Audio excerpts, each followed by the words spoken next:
it felt like a family. We could reach out to all our instructors. I could reach out to Varun whenever I needed them. I even remember on my way to the airport when I'm flying to the US to give my exams, he was on call with me.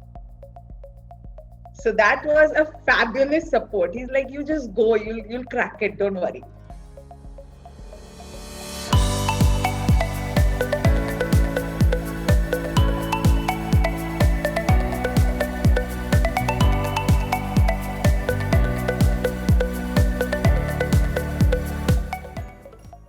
I'm Rupali Saxena, and I studied in Pune. I did my post-graduation in Pune, a BCom, MBA Finance. I'm working as a consultant, but my role is of a finance controller with an IT company.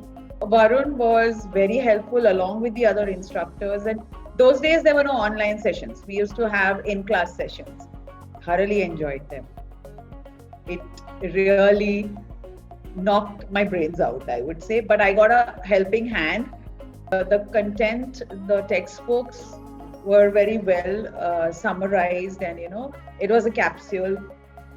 So being from the corporate world, having knowledge of accounts helped to grasp that even in a capsule mode.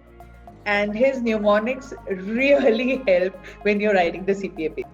CPA matlab miles.